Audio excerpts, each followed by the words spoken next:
When we don't see our humanity in each other, it's a lot easier for us to be violent and kill each other. Food can go both directions. It can both devalue that humanity and remind ourselves of that humanity. And we need to choose the latter.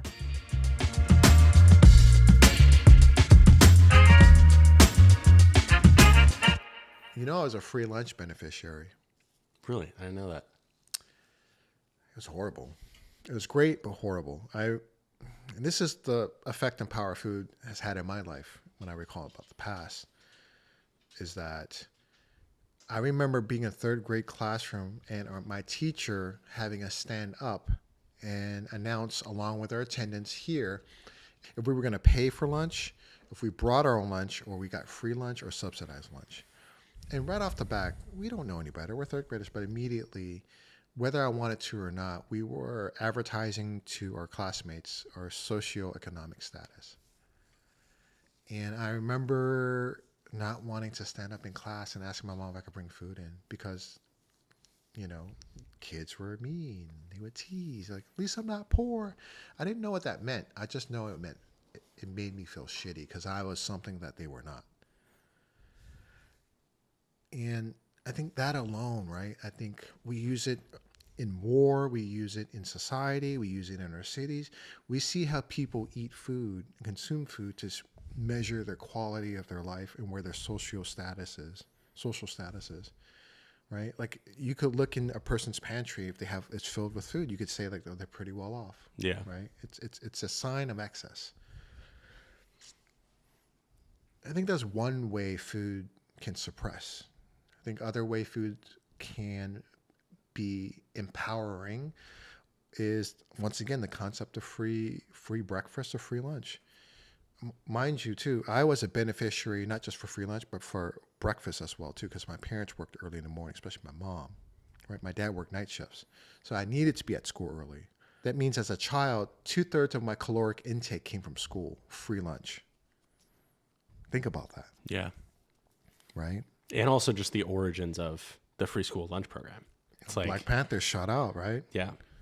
I'm from West Oakland, and I had a very interesting journey to meet a very well-known rapper named Mac Mall, who was a cousin of Mac Dre. I'm not going to tell you who that is. Go look it up, please. All right? That's not why we're here. That's not why we're here. No. But I think more than just a rapper, he's an amazing father. He's a good human being, and we had some beautiful conversations about community, especially over food. But I remember him telling me stories that he was a beneficiary of the free breakfast program, right? And the origins of free breakfast is my conviction, and West Oakland, Oakland community, and Black Panthers' understanding and conviction that they started the initiative to feed children, no questions asked. And then the United States federally enacted that program thereafter. So in my eyes, it's my conviction and understanding that that federal free breakfast, free lunch program came from the Black Panthers. 1 and 1 equals 2, right? Yeah. And it's also like, I think it points out that, you know, we, taking a step back, like we, like as a country, are a pretty ahistorical country, right? Like we don't focus a lot on our past, but like that story of like the origins of, frankly, one of the most popular and helpful government programs in history comes from the Black Panther Party, right? And like realizing sort of those roots, I think food tells us a lot about like where we were, like how ideas and programs are like co-opted, and like we don't tell that story of like that origin story all the time, right? And like it can tell us a lot about the power of community and like fighting for what you need. Right, 100%. And I think in that lens, in that aspect, that, you know, food in itself could be a form of resistance, right? You're not going to feed me, so we're going to feed ourselves, right? And I always have this connection of food and joy, right? Food, consuming, I feed you, that evokes hopefully good emotions of joy or happiness. If the food doesn't taste shitty, especially if it tastes good, it evokes emotions of joy. And I think in this overview and interpretation of symbolism, to me, what it sounds like, you can have joy. Joy can be a form of resistance. And I think that's beautiful, right? It also, I think, tells us a lot about, like, if we listen to our food stories from the past, it also tells a lot about our capacity to find that joy in the resistance, right? Like, because fundamentally, like the origins of the free school lunch program is about like reclamation of power, right? Like, it's about sustaining yourself, like being and sort of nurturing yourself. And ultimately, that was an example that a lot of other people followed. Well, it's not just nurturing yourself; it's the reclamation of ingredients, the rights to ingredients, the rights to access. Right? If you give me in my neighborhood, which was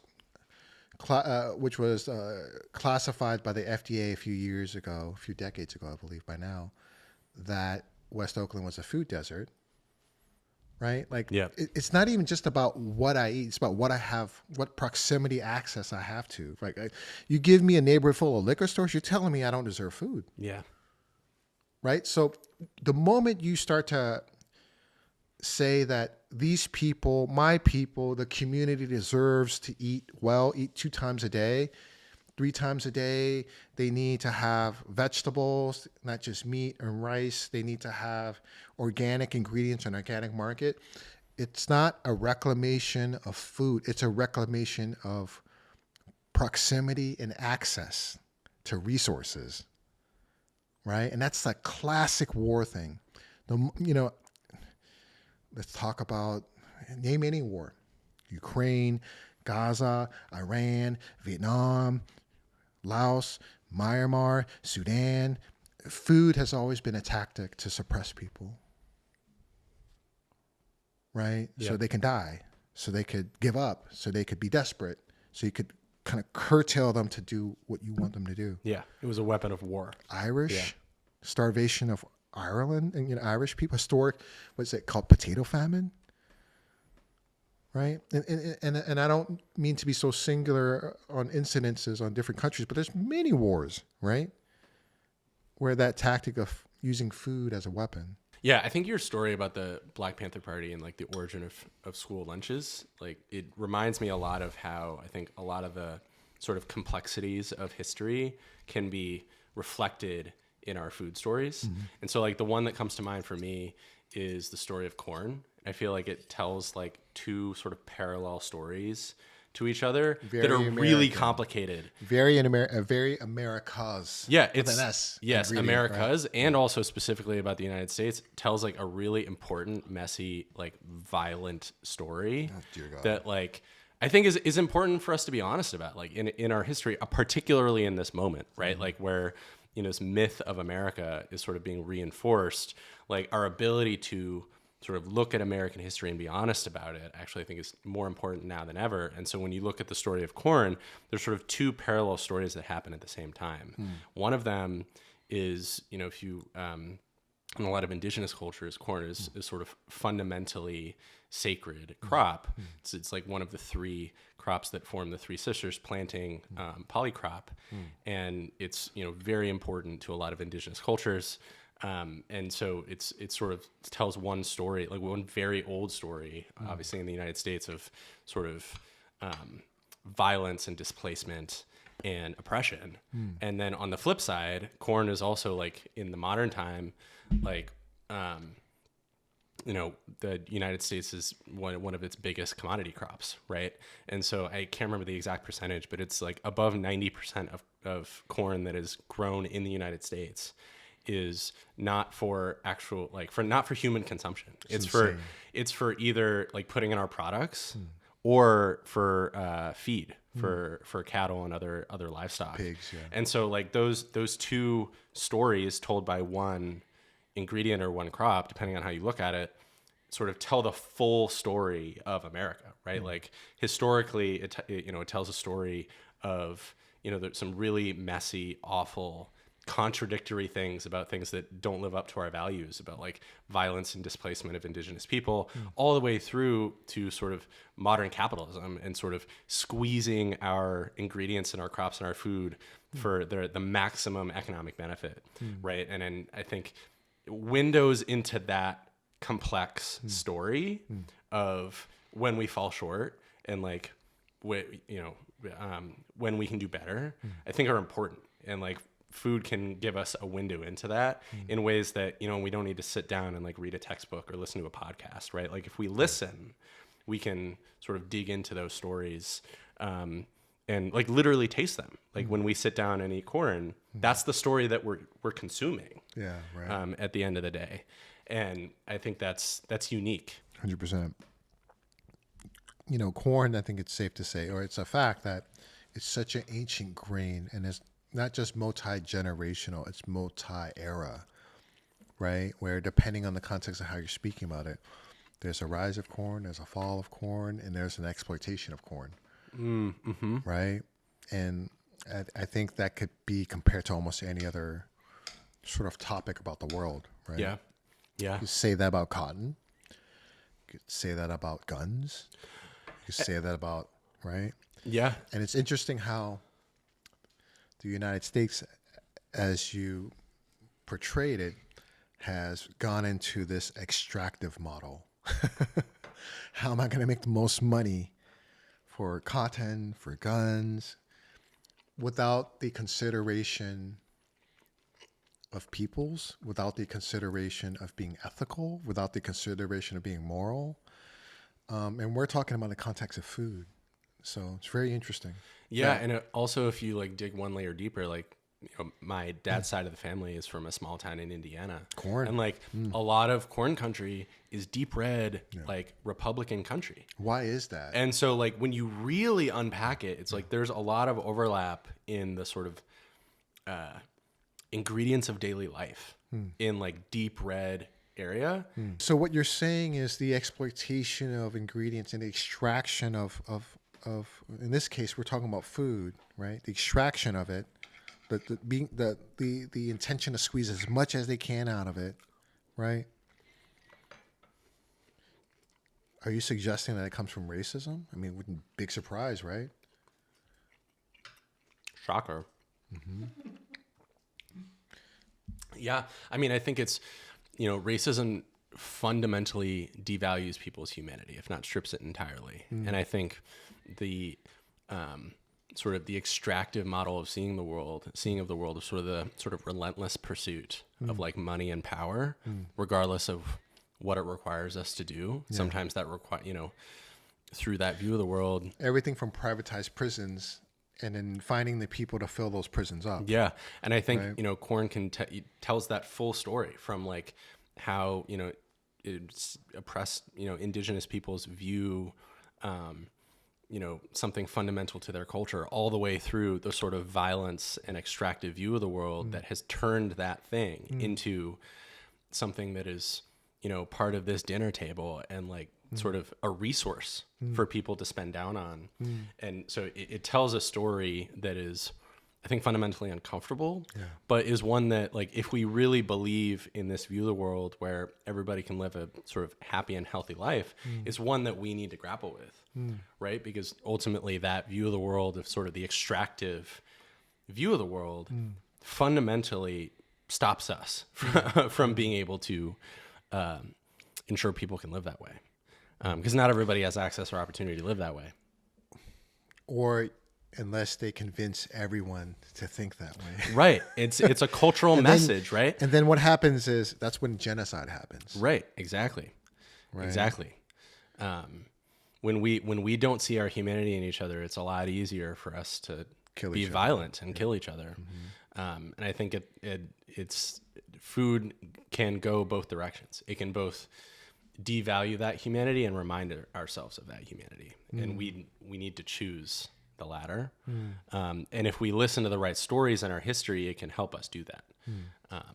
How's that possible now that these fuckwads, federal government is pulling books off of school shelves? Shout out to the libraries. I fucking love librarians. I love libraries. Shout out to libraries. I confirmed with my good friend who's a librarian, where he confirmed that there can be no federal intervention on what books they decide to put in shelves in their libraries or not. So shout out to the library. Thank God. It's really important, like the story we tell about ourselves. Yeah. And I think there's one dominant story that's being told right now that is violent and sort of defines a lot of groups as the other over there, that it's okay if we're violent to them.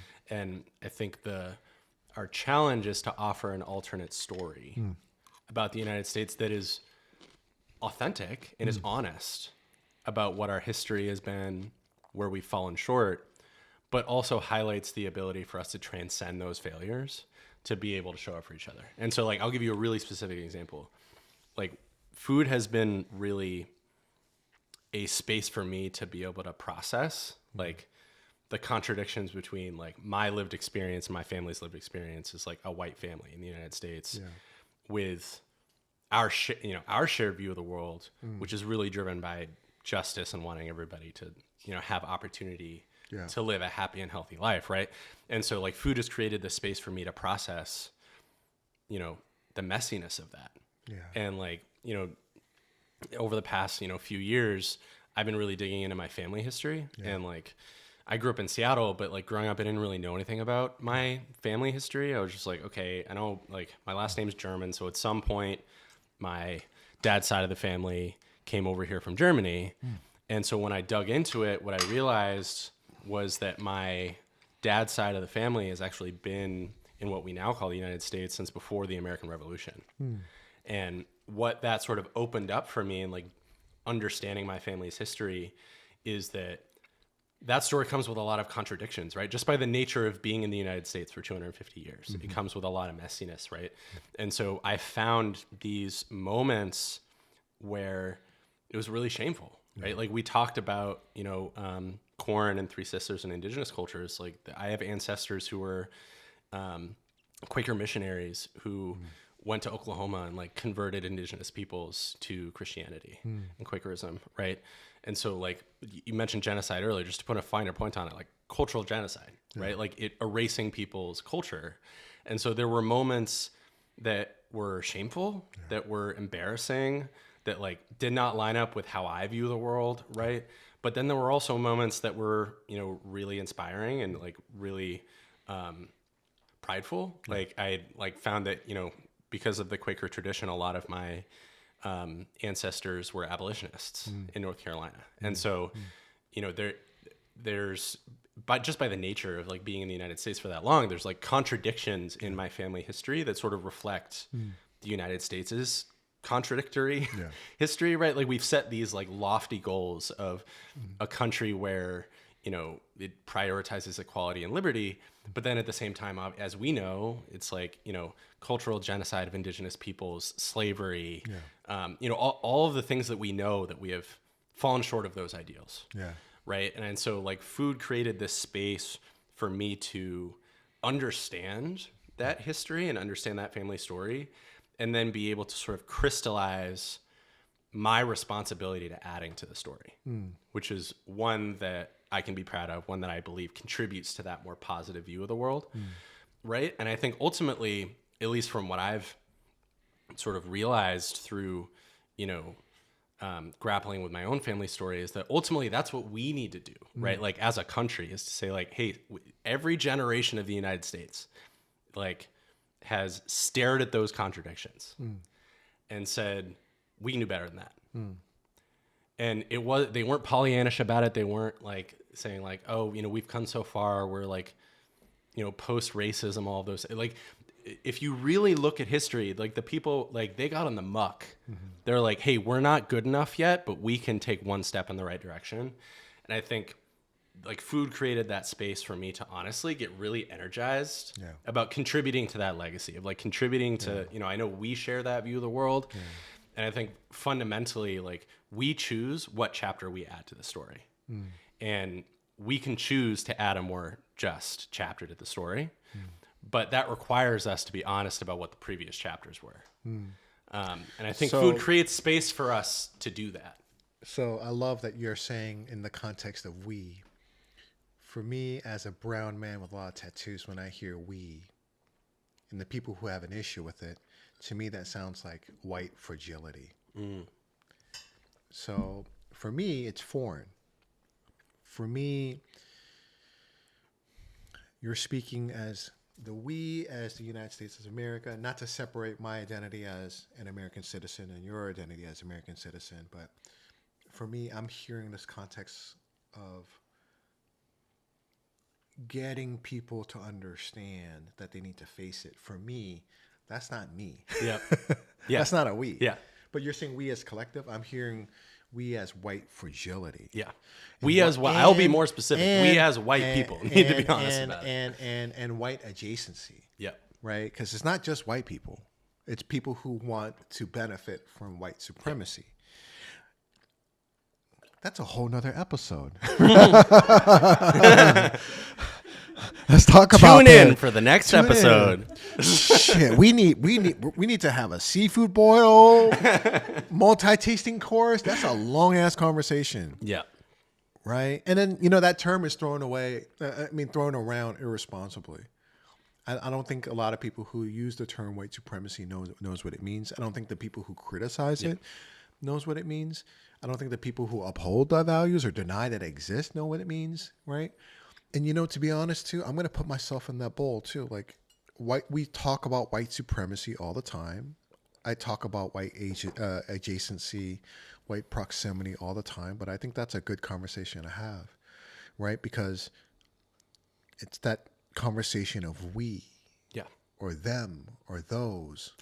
And to build on that, or weird, white supremacy is non-traditional, traditional, and right? To that point, white supremacy is ultimately about a view of power and how power flows in a society. Yeah.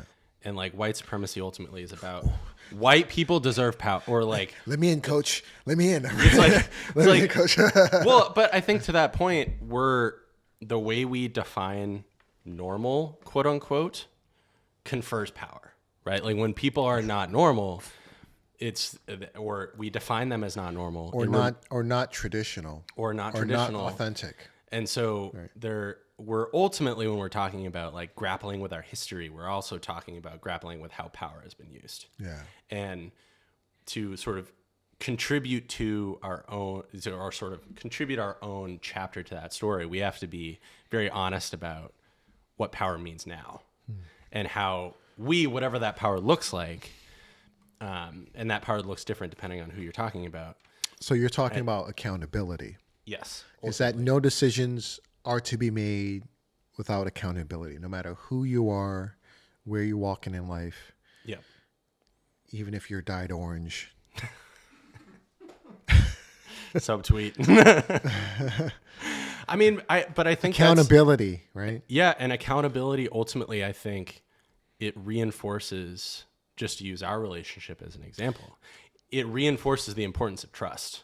Because I think and diverts away from blame. Yes. Which is happening right now, right? There's blame and no accountability. Yeah. Right. Because ultimately, I mean, like, we're not always going to be perfect, right? Like, I think that's where, in our daily lives, we understand we're not perfect, but in public life, we expect everyone to be perfect. Yeah. So at the end of the day, when we have these lofty goals and we sort of try to contribute to them as best as we can, when we fail, we don't have enough trust to be able to sort of admit when we fail or when we don't know, right? And like, if you look at American history, like failure is all over it. Yeah.